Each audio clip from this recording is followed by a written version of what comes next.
New TV news కి స్వాగతం. ఓవైపు పోలీసులు పిన్నెల్లి రామకృష్ణారెడ్డి కోసం గాలిస్తుంటే మరోవైపు ఏపీలో ఆయన కేంద్రంగానే పొలిటికల్ పంచాయతీ కొనసాగుతుంది. ఈవీఎం ధ్వంసం చేసిన పిన్నెల్లిపై హత్యాయత్నం కేసు పెట్టాలని టీడీపీ డిమాండ్ చేస్తుంటే వైసీపీ కూడా గట్టిగానే కౌంటర్ ఇస్తోంది.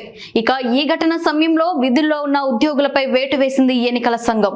ఆంధ్రప్రదేశ్ లో ఎన్నికల అనంతరం జరిగిన హింసపై రాజకీయ రగడ కొనసాగుతూనే ఉంది. YCP MLA Pinnelli Ramakrishna Reddy polling కేంద్రంలో ఈవీఎం ధ్వంసం చేస్తున్న వీడియో వెలుగులోకి రావడం సంచలనంగా మారడంతో పాటు ఈ వివాదానికి మరింత ఆజ్యం పోసింది.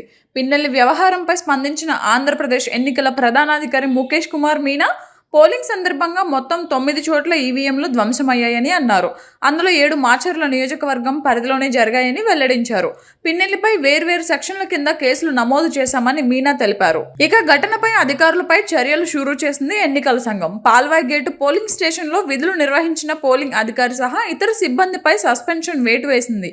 మాచర్ల పోలింగ్ స్టేషన్లో ఈవీఎం ధ్వంసం చేసిన వీడియో వెలుగులోకి రావడంతో సిబ్బందిపై సస్పెన్షన్ వేటుకు గురి చేసింది.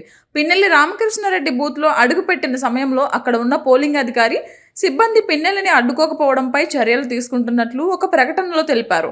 మే 23 గురువారం సాయంత్రంలోపు సంజాయిషీ ఇవ్వాలని ఎన్నికల సంఘం ఆదేశించింది. ఇదిలా ఉంటే పిన్నెల్లి వ్యవహారంపై వైసీపీ టీడీపీ మధ్య మాటల యుద్ధం కొనసాగుతుంది. పిన్నెల్లిపై కఠిన చర్యలు తీసుకోవాలని టీడీపీ నేతలు డీజీపీని కలిసి మెమరాండం ఇచ్చారు.